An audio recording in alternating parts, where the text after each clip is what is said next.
Hey, it's Ben. Rahul and I started this podcast because we love hanging out with fellow trial lawyers and sharing ideas that can make us all better. And both of our firms also regularly collaborate with other lawyers across the countries in cases where we can add value. If you're interested in collaboration, or even if you just have a case or an idea that you want to bounce off us or brainstorm, Rahul and I are going to be hosting confidential case workshops the first Wednesday of each month. So here's how it works. If you have a case or an idea that you want to talk about or brainstorm with us, just send me an email to ben@elevate.net, ELAWVATE.net, or go online to elevate.net and submit a case workshop request. We will schedule you for a confidential 30-minute Zoom meeting where we can talk about your case to see if we can help. If you feel like there would be good value in collaborating on the case further, we can talk about that. If not, that's okay too. We enjoy helping other trial lawyers because we know someday you'd be willing to do the same for us if we needed your help. So again, if you're interested in workshopping your case with us, just send an email to ben@elevate.net or fill out a case workshop request at elevate.net. And Rahul and I will look forward to chatting with you soon. This episode of the Elevate podcast is brought to you by Steno. Rahul, you guys work with Steno?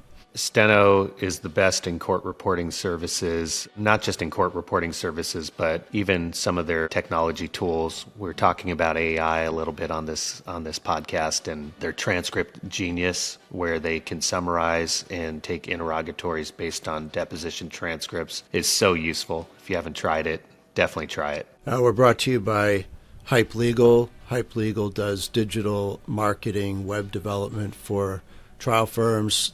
It's owned by our good friends Micah and Tyler. They recently redeveloped our firm's website, so you can check our website out. If you like it, give them a call, and they can help you out too. And finally, we're brought to you by Expert Institute. Rahul, you guys work with them, right? We both use Expert Institute because you always need to be cutting edge in the experts that we use in our cases. Going to the repeat experts every single time is going to make you a lesser lawyer, and you always want to keep up, and the best way to do that is with Expert Institute. Welcome to the Elevate podcast. I'm Rahul Ravipudi. And I'm Ben Gideon. Ben, it's great to see you. And you were not at TLU Huntington Beach this weekend, but your partner was. That's true. Do you feel like you missed out? I do. I saw some photos of my partner in a tracksuit. It looked like a lot of fun. I know you went, but you didn't bring a tracksuit. And Sharif went, but he refused the tracksuit. So yeah, people have principles. That's good. Right. I missed the tracksuit party, but otherwise I think I would have done it. I've got this awesome Buffalo Bills tracksuit, and it looks ridiculous, to be perfectly honest. But it seemed like the right moment to whip that out. I feel like you have a lot of ridiculous Buffalo Bills attire. Onesies, blankets, yes. Yeah. No, that's fitting. The Bills are pretty ridiculous. Oh, see, we didn't have to go there. You know? Yeah, I mean, their window is closing, and it didn't happen for them. It's too bad. It's not closed yet. Speaking of windows closing, sorry to hear about Brian Panish's $176 million verdict. I thought he wanted a little bit more. Maybe he'll get some additional in the punitive phase, which is coming up, right? Well, this was yes. So he just finished the punitive phase yesterday, and the jury's deliberating on it, and maybe something will happen today. But I think this was a really cool way. And there were so many Instagram posts on this and a lot of video cuts. And it just seems like something that's going to be happening on certain trials in the future, where it creates a lot of awareness on defendants' reprehensibility and what happens in the courtroom, frivolous defenses. And I know that on this particular trial, I mean, people who are non-lawyers were talking about it, and it was fascinating to me to see how this case sort of carried through the airwaves. Yeah, for sure. There's been a lot of talk about it. Our chief operating officer of our firm just revealed to me this morning that he watched 8 hours of the trial. Wow. I thought it was fascinating. So, I mean, he's not a lawyer. Well, Today is an awesome day. We get to introduce and have as a guest Sharif Gray. And I'll tell you that the reason I started with a little TLU conversation is not only because it just happened, not only to give Dan Ambrose a little shout out, but because that was the first place that I met Sharif Gray. And right before we started, it was the first place that he got to see you, Ben. And so, one of the things that I would just want to start with is when I met Sharif, he was an up and coming lawyer and was so hungry to learn everything he could as fast as he could, so that he could get himself into the courtroom and do the best for his clients, which I really appreciated. And then I get this text July 20th, 2023. Rahul, I got my first $1 million verdict on Tuesday, exclamation point. Trip and fall case in Virginia with the possibility of contributory negligence, and the jury came back with $1.5 million verdict. And, with some gratitude, which was super sweet. But it was so exciting to see firsthand and watching the transformation of a young lawyer into a fantastic trial lawyer. And then it just became verdict after verdict after that. So, Sharif, congratulations on all your success and thanks for joining us.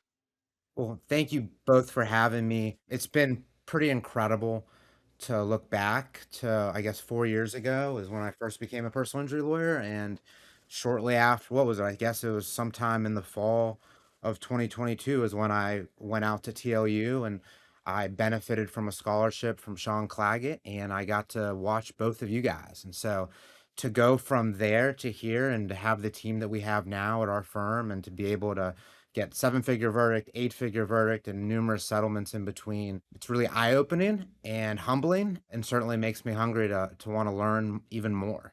And so I was super pumped to be back there this past weekend, and it's crazy. But every time I go to one of these events, I leave with just this feeling of overwhelm of all this stuff that I need to do and read and all that stuff. So, but anyways, I'm very lucky to be in this profession and to have people to follow like yourselves. So thank you. Of course. So let's take a little step back, valedictorian at VMI, University of Virginia Law School, Richmond, Virginia, you're a Virginia person and lawyer through and through. So tell us about your journey going from VMI, JAG Corps, and then finally becoming a personal injury lawyer. Yeah, so I'm half Egyptian, so that's where Sharif comes from, and I'm half Oklahoman. That's where the American part comes from. And ironically, actually, funny enough, I'll go back even a little bit farther. But my godfather is actually from Maine, of all places, and he is a lawyer. But he did mainly banking, transactional stuff. And as a young kid, I remember at least telling my parents, I want to be a lawyer like Uncle David so I could make $300 a day or something like that. This is many, many years ago. And fast forward, I get to VMI. I'm still thinking, you know what? Law seems like something that I want to do. I love the movies, I love the TV shows. And I had the opportunity at VMI to be on the honor court, which is basically a judicial proceeding that adjudicates honor offenses within the Corps of Cadets. And in that role, I got to be a prosecutor and got to actually try cases. Granted, I had no clue what I was doing, but still just the going through the reps of standing up in a courtroom and there are actually other attorneys on the other side and putting on a case was just exhilarating. And so I knew that's what I wanted to do. Ended up joining the Army, but went on a delay to go to law school. Was fortunate to go to UVA, then went on into the active duty JAG Corps.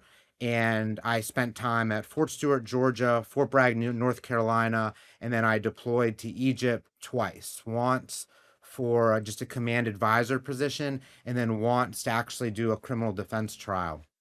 And while I was in the Army, I don't think I mean, I was what, 25, I think, when I started. The amount of trial experience that I got was, I mean, looking back, was just incredible. And it's not something that I appreciated. I can't tell you how many courts martials and administrative separation hearings I did.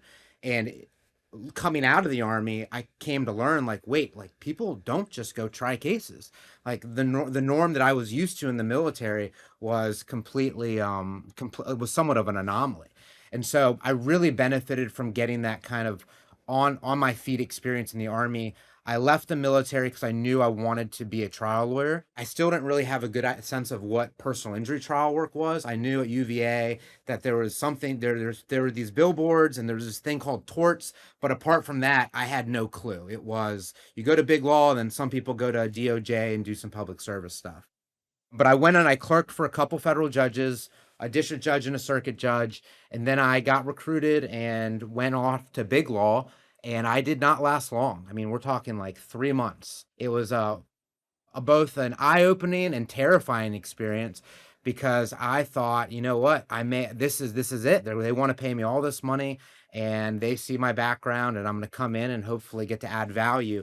And I learned very quickly after I got there that doing trial work was just not something that was frequently done. And so I left, difficult time because I'd moved my family to Richmond, Virginia. We grew up in Northern Virginia. So despite being only a few hours away, it was still very much a different place for us, and found a job at the local prosecutor's office, which ended up being a massive blessing just by getting more on my feet experience, by getting to know the community. And then after about a year or so of that, realized, you know what, I heard about this thing called personal injury. The David v. Goliath aspect seems like it's applicable there, which is why I so much love doing criminal defense work in the military. I found a job at a large personal injury firm here, learned a lot, and then eventually broke off and found my way to find a partner in Gray Broughton.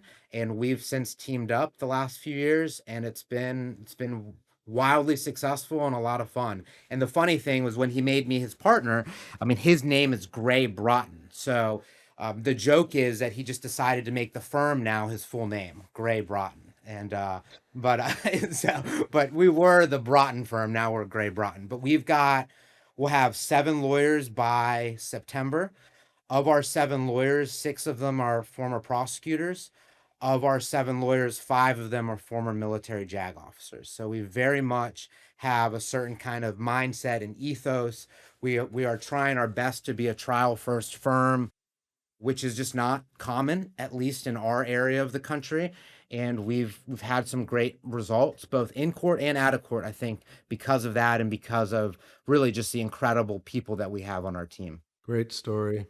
I'm curious because we've interviewed a number of lawyers who have had a background in the military and got a lot of reps like you did in that setting.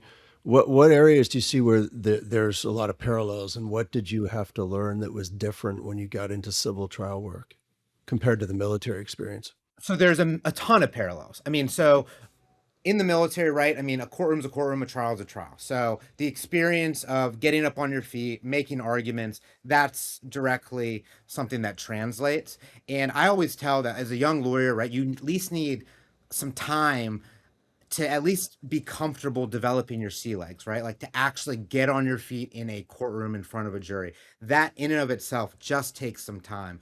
So that directly transferable. The mindset of kind of the David v. Goliath mindset of doing criminal defense work, I mean, up against the man, right, is also very much translates to personal injury work. That said, it's not been a one-to-one kind of, I've needed the training. I mean, personal injury, at least to do it at a high level, it's very difficult in the sense that we have the burden of building the case, just like a prosecutor does in a criminal case.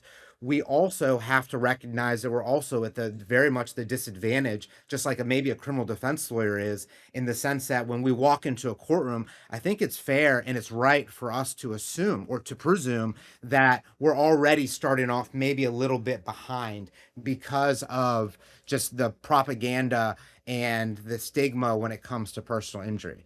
So learning how to put on a personal injury case, while there's been a lot of similarities to the courtroom work in the military, I mean, it's been a whole education. And I've learned, I mean, going off to TLU 4 years ago and having my eyes open there, seeing you guys and many others, and then continuing to go to the trainings. I did the 3-week Jerry Spence. I did the 5 of the Keenan courses. I've done the AAJ. I mean, I've done a ton. My wife would probably give you the whole list, and many more. But it's a nonstop learning, and I would say that I've had to basically reshape myself as an attorney in personal injury because it is just so very different, especially as a plaintiff's attorney. The one thing that we were thinking about when Ben and I started this podcast, this was right after COVID and things started to shut down.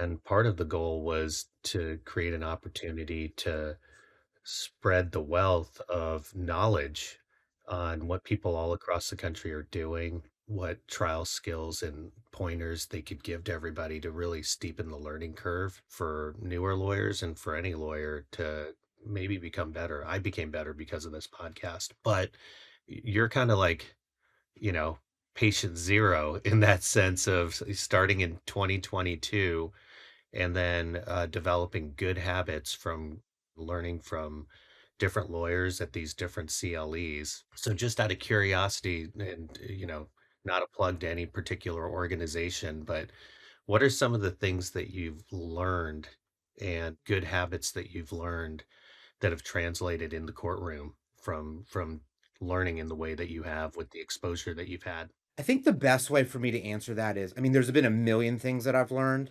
I've had a lot of people influence me in many, many good ways. But for the first part of my like education as a personal injury, could sense that like I kept looking for like the one approach, the right method, right? And thinking, oh, if I'm a part of this kind of training, then the Jerry Spence, well, then that's the way. I don't need to worry about anything else. Or if I do the Keenan Institute reptile stuff, then that's the thing. And it wasn't until a couple years ago where a friend of mine, who you probably know, Andrew Capel-Shaw, with the art of, is it the art of communication? I'm blanking on but they do a lot of witness prep around the country. I had him as an instructor at the AAJ Advanced Depositions College, and I remember him and I talking later on, and he said, Sharif, there is no one right like methodology. The best trial lawyers learn from everyone and eventually are able to develop kind of their own toolkit. And so I would say, like, kind of what has impacted me the most. I mean, if I'm going to tell a young lawyer now, like, if you had to go to a course, where would you go? I would tell them to go to Philip Miller's depositions course, first and foremost. It's practical. You get lectures, and then you're on your feet doing the exercises between the lectures. And if we're honest, most of the work that we do as trial lawyers is actually pretrial, and depositions are a big part of that. And how we handle those depositions very much influences how we put on and frame the case at trial. And then second to that, I mean, things like Jerry Spence I'm happy to be a part of that organization. It's been excellent. It forced me to get on my feet a lot more than I think I was used to, with less preparation than I thought I needed, and helped me to realize that, like, at the end of the day, what matters most is our ability to connect and be vulnerable and true to our cause, more so than maybe even the words that we intend to speak. The methodology and the premise behind the reptile, the Keenan approach, is also critical. The concept that damages are driven by conduct, by liability, and not the other way around, and not to look at the trial as a segmented part, has been influential for me. And then also, just, I mean, again, I'm not trying to suck up, but I mean, Rahul, I reached out to you after TLU, and you were kind enough to send me resources and stuff. I mean, I've reached out to Joe Freed's been a very kind mentor to me, Satch Oliver, Sean Claggett. My gosh, I mean, the list goes on and on for people who've been willing to take their time and to teach me and to answer my questions. And so, for any young lawyer like listening, and I hope I'm still a young lawyer. I just turned 37, so I'm getting awfully close to 40. But the big thing is get out there, get on the plane, go to the conferences, talk to people, learn, get in the courtroom and try things, and be willing and open to take the risk, and then to recognize that you're not always going to win, and be willing to learn from it. I mean, the greatest experience I think I've had as an attorney was a case that I tried with a friend of mine in Texas a couple years. Was it a couple years ago? Or maybe it was a year ago at this point. It was April, I think, of 24. I guess that's 2 years ago. I don't know. I can't even keep track anymore. But it was a case against Ford Motor Company. We were in Western District Court in Texas, federal court, and it was a products liability carbon monoxide poisoning case, which we represented a police officer. We lost that case, but it was a 2.5 week some trial. But just and it's on appeal. We're actually in front of the Fifth Circuit here in August for a demonstrative went to the jury room, which never should have gone, which was excluded. So knock on wood, the case comes back. But even that loss and like having the experience of being up against three law firms, high paid law firms on their side, well, to me gave me the confidence and said, you know what, you can do this. And that coupled with all the training and the mentorship has made a world of a difference, at least for me and my firm. Yeah, it's such a great lesson for anybody who's trying to acquire the skills. My concern with a lot of the CLE or trial lawyer programs is that they're a combination of good information and salesmanship. And it's sometimes hard, I think, for lawyers who attend things to distinguish one from the other and to think critically about what they're being fed for techniques or information. And I think too many people want kind of a paint by numbers approach. Just, okay, if we do follow these 3 steps, then that's going to work in every case. And I think your ability to think critically about that and to recognize that it's ultimately up to you to filter through all that information and then decide in each individual case how to use that information. That's where the real value comes in. Anybody who's looking for an easy shortcut solution, generally that doesn't work very well. And then they get frustrated by it and maybe move on. So I'm really impressed with your insight into that and ability to navigate all these different approaches and to figure out what's worked best for you. And probably that's also required you to find things that you've been taught that don't work well or that approaches that you don't want to follow because it's not authentic to you. I'm curious about that. Have you had sort of stops and starts where you've attempted something, realized isn't the direction I want to go, and then had to pivot and change course? Oh, absolutely. Yeah, many, many, many times. I mean, a good example is like some of the stuff that Keith Mitnick does. Well, I take that back. Most of the stuff that Keith Mitnick does is exceptional. His junkyard analogy for me has won so many cases for us because we're in a pure contributory negligence state. So being able to provide that context to a jury in a trip and fall or a slip and fall has been incredible. But there are things that Mitnick does do that just don't fit with what I've learned to be my approach. Doesn't mean they're bad, just they aren't a good fit for me. There are things like going through some of the Keenan courses, which have been exceptional, but some of the scripting and some of the safety rules and some of that stuff, while at one point that was my Bible in some sense, now it's not. But still the underlying premise behind the why that stuff matters, still stuff. Same thing with David Ball in his damages book, right? He's got in his appendix, right? If someone's really looking for a shortcut, they can go to that appendix. You've got an opening statement outline. At one point, I thought I got to copy and paste, right? But I've come to learn that doesn't work for me. Not to say that the why behind his outline isn't important. It's incredibly important. And those concepts are things that I think all of us need to apply. But yeah, and I mean, it just takes time and trial and error and a willingness, I think, to really just question and to be open to learning new ways. I mean, gosh, I went again, as I mentioned before, when we got started, just the last few days at TOU. I mean, I left with all types of stuff that I feel like we need to give our firm a shot at trying at this point. And who knows what's going to stick and become something that we stick onto and we use in every case, and some things that we realize, you know what, this is just not a great fit for our approach. What about that junkyard analogy? In what case did you use it? And then how did you kind of tweak it to make it your own? And can you explain what it is? Because I don't know about it. Do you, Rahul? Yeah, No, absolutely. So this was my veiled way of trying to figure it out. And now you oh, just it's called it's me an out on amazing analogy. Keith Mitnick deserves all the credit. And I mean, Keith Mitnick in analogies, my gosh, that guy is incredible. Have you heard also, I'll tell you the junkyard one, but have you heard of the one with the soft tissue one where he like hits a chair? If you haven't, I'll share that one too. It's incredible. Let's hear them both.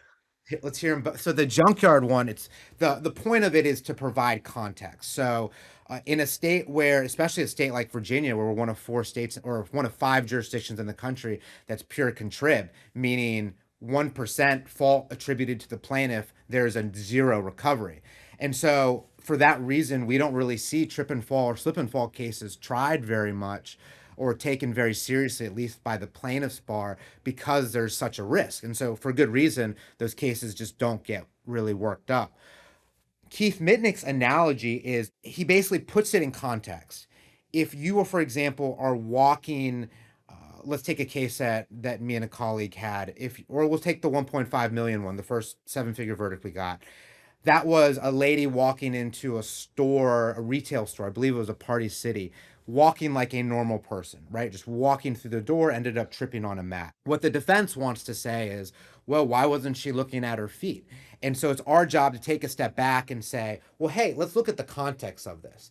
If she was in a junkyard, what would be reasonable? Well, yeah, it'd be reasonable to watch every single step because you don't want to step on something.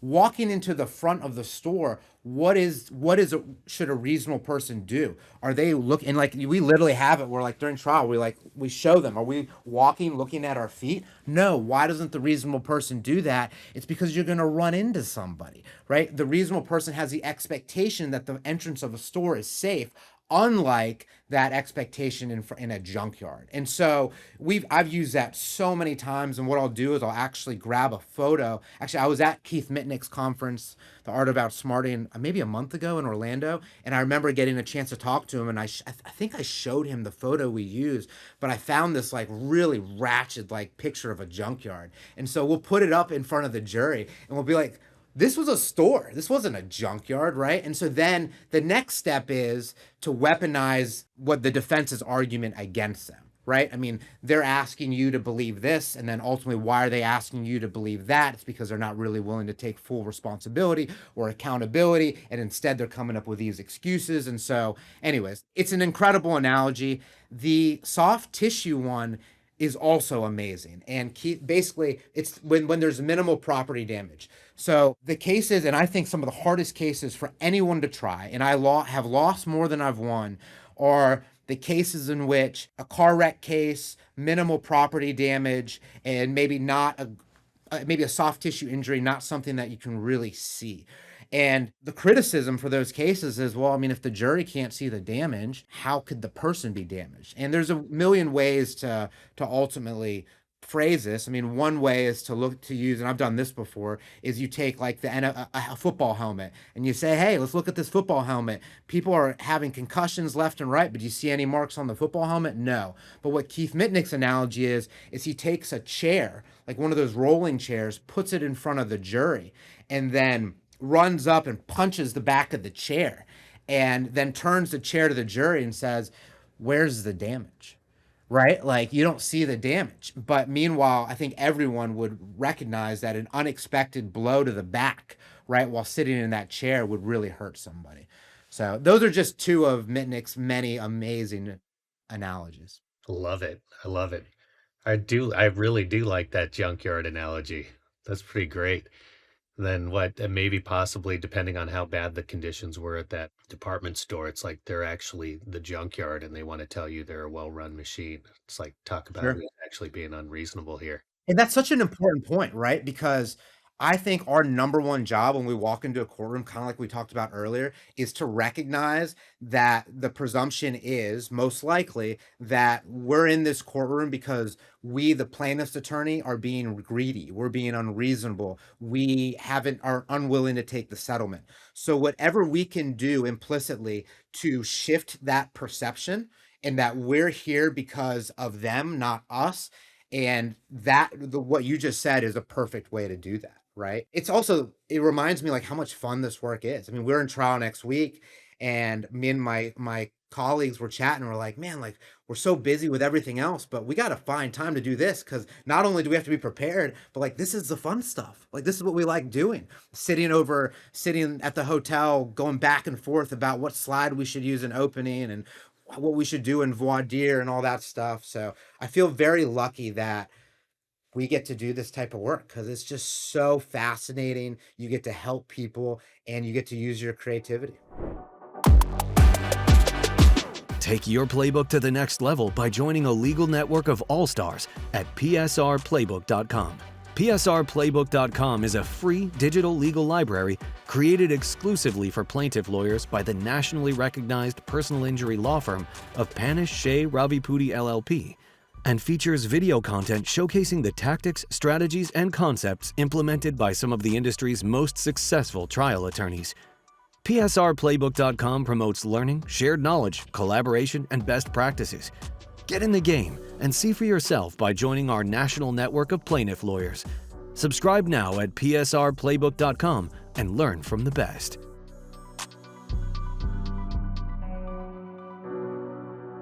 What's trying a case in Virginia like? I haven't tried a case there. Courtrooms, juries, voir dire, time estimates. Are there limits? Our trials are quick. So we typically can get a trial date within 9 to 12 months for the most part. Obviously depends on the jurisdiction, which I've heard is very good compared to most places in the Amazing. country.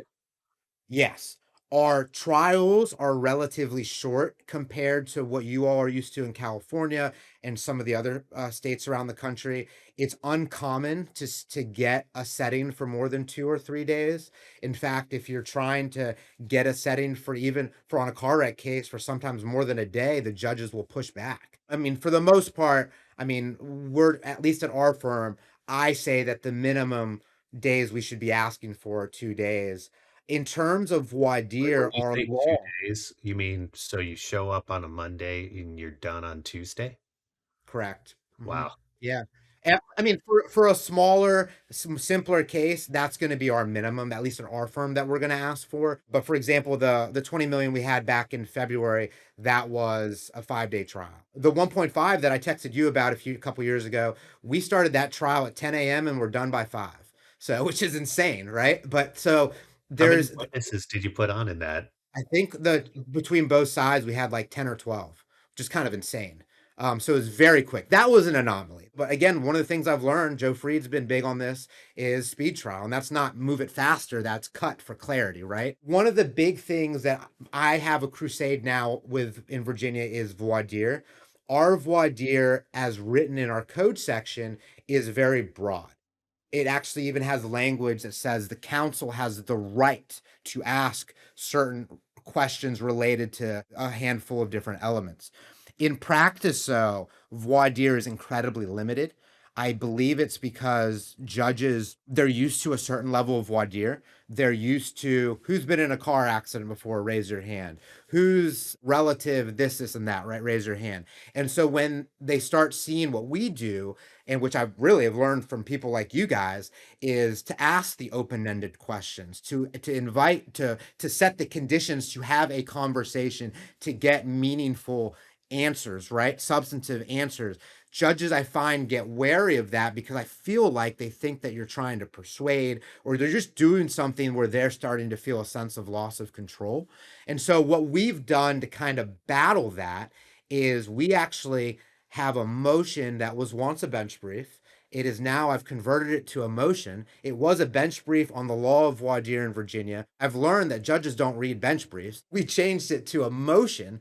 Basically it's now a motion for meaningful voir dire consistent with the law. And what we've done is we had a trial a few months ago where we had a very meaningful voir dire, and it ultimately led to significant strikes for cause. We took the transcript from that voir dire and took excerpts of it and embedded it within that motion. So now we file that and say, Judge, 1, implicitly, we know the law. Here's the law.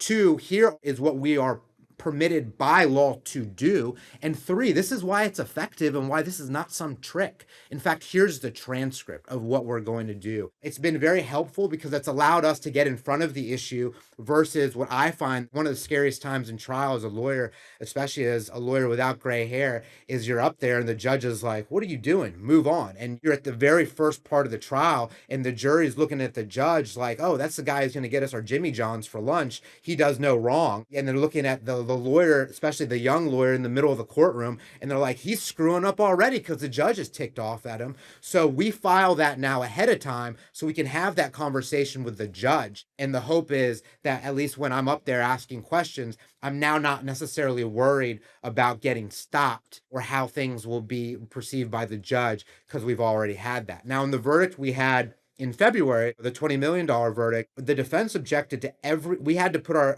submitted our questions in advance and in line with a complex pretrial scheduling order. And the defense objected, there are 2 defense firms, objected to every single question that I had proposed. And so we spent 3 or 4 hours the Friday before with the court literally walking through every single question that I had written, rewriting it, coming up with this blanket ruling that I was not allowed to ask an open-ended question in a group setting, and then also adopted defense's reasoning. The court didn't explicitly adopt it, but the defense's argument was, well, judge, there's a jury instruction on this. Why do we need to talk to the jury about this? And our response was, well, Your Honor, I mean, if that was the case, then what's the point of voir dire? Our jurors are robots. You give them the law, they're going to follow it. The point of voir dire is to figure out, or to get an understanding of whether these people are open to the possibility of following the law that you're going to instruct them on. And so we ended up filing a 15-page motion to reconsider, I think that Sunday before jury selection started Monday. Judge did not change course, didn't expect that, but because of how adamant we were with voir dire and what we believed to be correct, I believe we ultimately got more leeway. And while we didn't get much leeway on the group questioning, we ended up spending an entire day, literally the entire day, from 9 a.m. to almost 7 p.m. doing jury selection. And we had a lot more latitude on the individual questioning. And the takeaway here, and I know I'm kind of getting off track from your original question, but the takeaway, at least for me, and I think hopefully for others, was there's messaging power in just being adamant about knowing what the law is and asking for a certain relief. Because I think sometimes the court will step back and give you latitude. But anyways, long story short, I think Virginia is a fantastic place to practice law. We've got a lot of great laws, with the exception of contributory negligence and our punitive cap. And our punitive cap is not fun. And voir dire is something that I am working on slowly to try and open people's eyes to the importance of it, not just for plaintiff's attorneys, but just for justice, right? I mean, the verdict that we got, we asked for $38.4 million. The feedback from the jury, we learned, we have 7 jurors. 5 of the 7 were ready to give us 38.4. 2 of the 7, one of them I don't know, one of them wanted to give us nothing. That person who wanted to give us nothing, we never had an opportunity to ask them questions about if they ever harbored some sort of damages cap or something like that. And so voir dire very well could have been the difference between nothing and what we requested on behalf of our client. And thankfully, the jury ultimately met in the middle with 20. It's amazing listening to you talk, because the patterns of what you're describing feel like exactly my life and probably many lawyers' lives who are doing this, because just the conduct and behaviors of our brethren on the defense side never changes. It seems case to case or jurisdiction to jurisdiction, everybody's cut from the same mold. The judges, I guess, just a reflection on human nature is the same, whether you're in Virginia, California, or Maine. People are doing similar things. Can you tell us a little bit more about that $20 million verdict case? I'm curious about it. Yeah. So it was a case tried in Winchester, Virginia, which I wouldn't say is rural, but is certainly no Washington, D.C. or Richmond. I mean, it's a smaller town in the northwestern side of Virginia.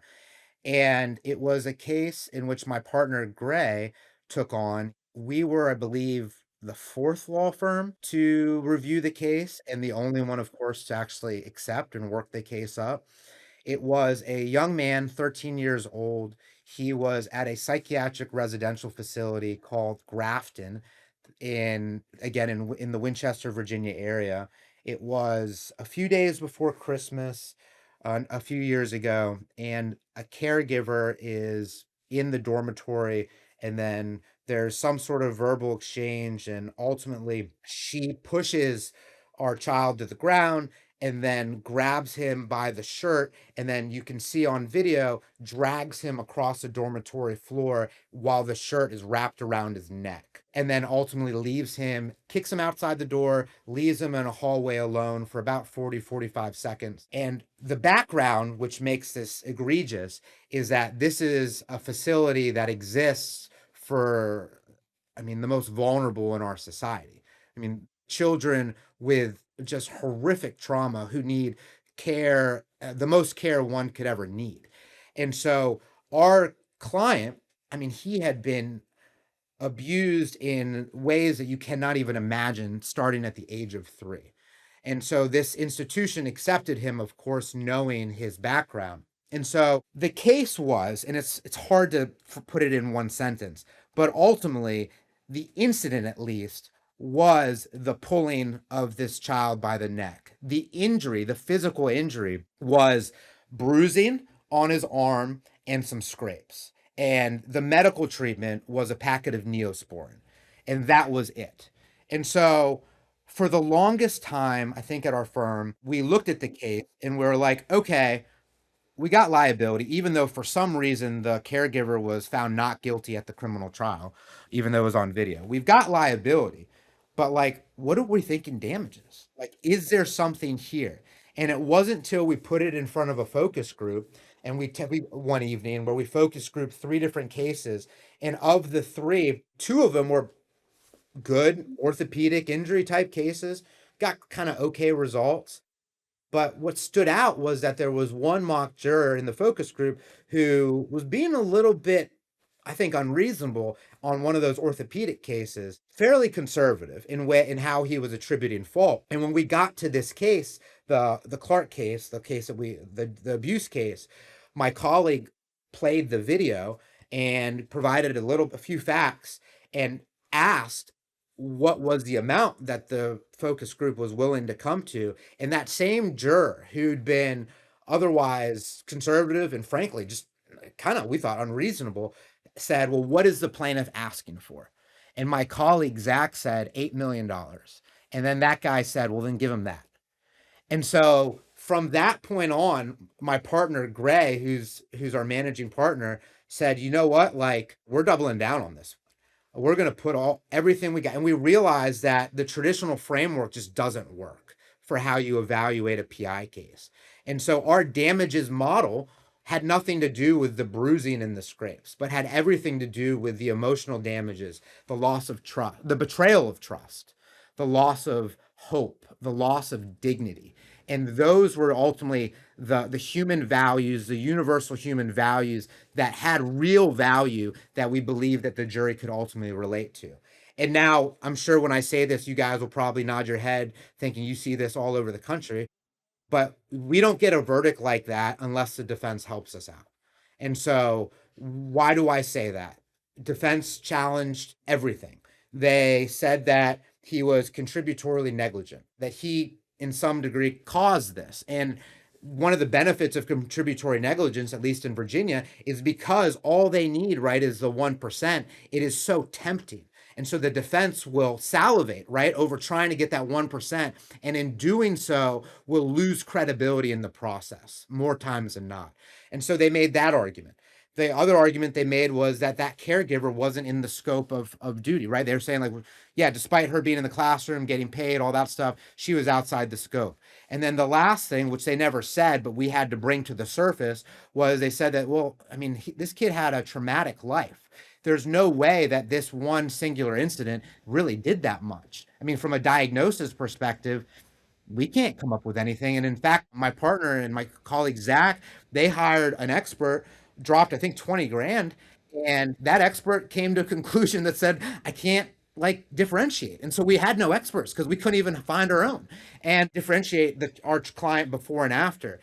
And so we frame that as they believe that our client is damaged goods in the sense that he was so damaged beforehand that this abuse just did nothing to him. And to accentuate that, I mean, one of the attorneys in the workup of the case when they were deposing our client made two comments that I made that we made a point to bring up during trial. In fact, I brought it up during opening. And at one point when our client responded during the deposition, hey, I just want to be a normal kid, the defense attorney looked at him and said, well, were you ever normal? Oh, Right.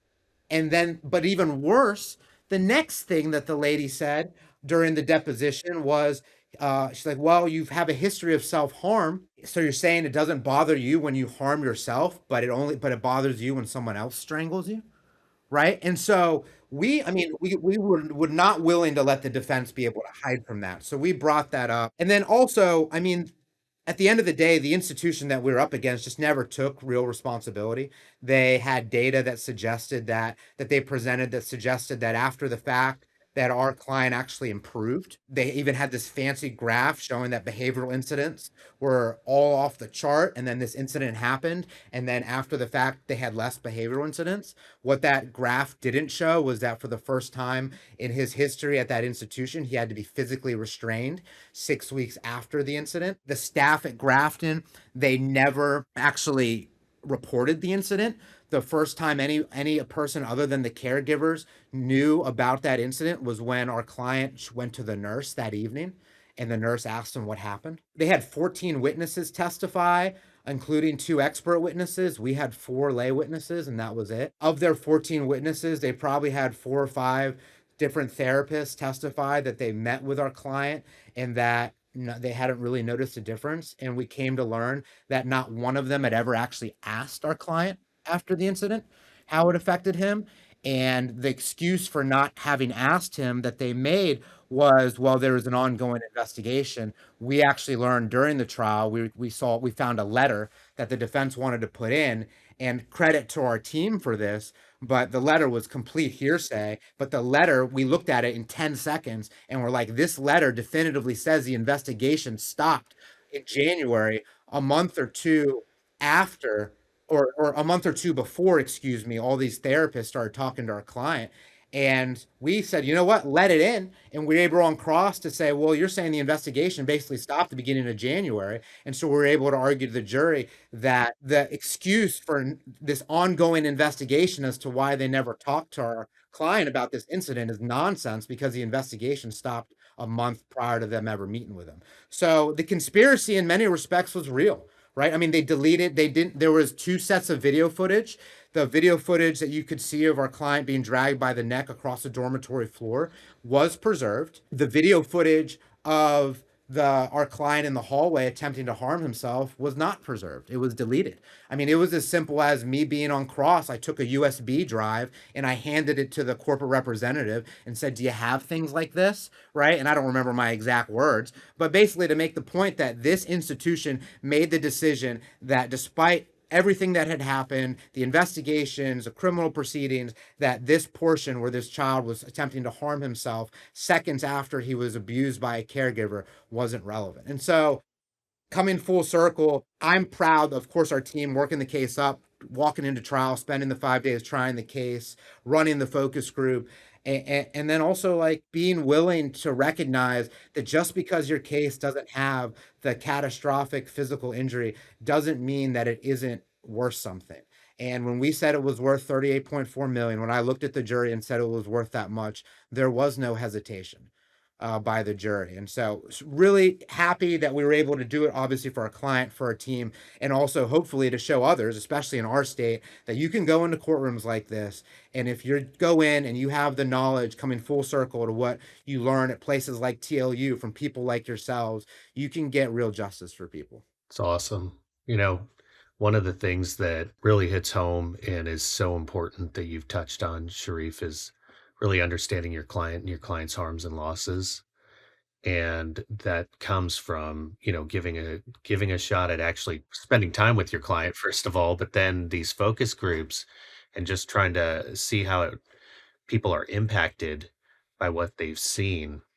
You converted the case from what sometimes people just get stuck in the box of, well, what are the physical injuries and harms, and how do I message that to a jury, to what are the actual harms and how significant psychological harms can be to an individual, maybe the most significant in a lot of cases. Really well done. Thank you. Yeah, there's so many great takeaways from that story. And I think folks listening, number one is just the conventional wisdom is so often wrong. Had the client stopped looking for a lawyer after the 3rd lawyer had declined their case, they wouldn't have had the justice they deserved, and they would never have found you. So fortunately, they were diligent enough. But there are 3 lawyers who looked at that case and turned it down because they didn't see the potential that you guys did see. And it's just, we're so accustomed to trying to categorize and put things in boxes based on the conventional wisdom that's been largely dictated by industry and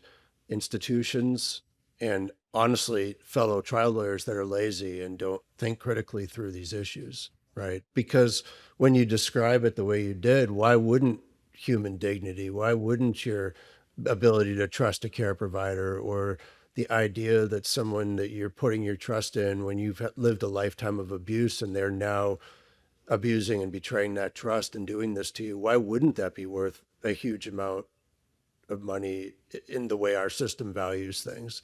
It quite obviously should be, right? But I think the conventional wisdom would have looked at it the way other people did look. And then the other thing that I think is so powerful about your story is that you obviously had a core foundation for the case, which was very rock solid in the terms of the video showing your client being dragged across the hallway and so forth. And I'm sure that was disturbing and powerful to watch. But that alone isn't enough. You layered it on with all of the misconduct, all of the defense miscalculations, their lied, cheating, stealing, trying to obscure, run from the truth. And that develops into a life of its own, that becomes a huge part of the narrative, that you as the lawyer are building, that it doesn't even exist before you start down your journey. But by the end of the journey, you've got a bigger story to tell than just the video, right? The video alone is enough to get you in the door, but all the rest of the work is stuff you guys did to layer that up. So just really, really impressive result, and just so many great tactical and strategic points that people can use for their own cases there. Yeah, Thank weaponizing the Great defenses job. too. I mean, that comparative fault, and defense lawyers just taking the bait and saying, well, it's a 1%. Let me just give it the old college try, and then just face planting on such a case like this. It's crazy that it happens, but the way that you actually weaponized it is a really great takeaway for folks. Well, thank you. Yeah, our team did a hell of a job. And what's so amazing is, like, again, all of our backgrounds as former prosecutors, right? Again, 6 of our lawyers, former prosecutors. Like, it's like we go after the conduct, right? And that means something, right? And ultimately, even though it was a compensatory verdict, right? Like, we actually non-suited, we got rid of, one, we lost punitives against the institution because we didn't have sufficient evidence to show that they had ratified or authorized and rightfully so, the caregiver's conduct. And then second, I mean, while we could have kept punitives against the individual because of our cap in Virginia, when it came time, I mean, I just said, you know what, we're just not going to stick with punitive. And so it was a compensatory verdict. But I mean, I imagine if we were to sit down with the jurors, I would imagine there's a part of them, or a big part of that verdict, that probably they meant to be punitive. That would be my guess. Amazing. And I'm presuming is that case now wrapped up with no? Mhm. Okay. Yeah, I just it's don't been want settled. you to get into Yeah. any, Yeah, it's any been trouble here on our confidentially podcast. settled. So Okay, good. that's to the Good. extent that I can talk about it. And Yeah. client is moving on, has a house, they moved out of state. So really, really happy Yeah. that we're able to get Fantastic him a new result. life. Well, Sharif, it's so great to meet you, and we really appreciate you coming on the podcast and sharing your wisdom with all of our listeners.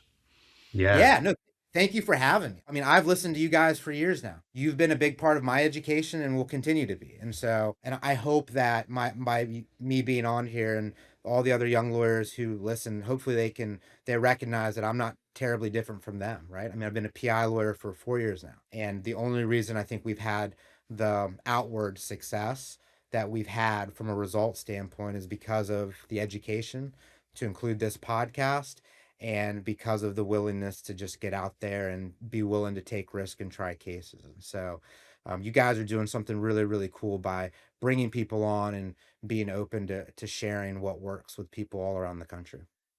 Well, thanks, Sharif, and congrats on your success. And if folks want to reach out to you, what's the best way to do that? Yeah, so our website is graybroughton.com. My email is Sharif, SHARIF, at graybroughton.com. And my cell number is 434-962-7807. So if I can ever be of help, reach out. So I'm a big believer really in modeling people like you all that, what's the phrase? Rising tide lifts all boats. And I think it really does. Thanks, Agreed. Sharif. Thanks, Sharif.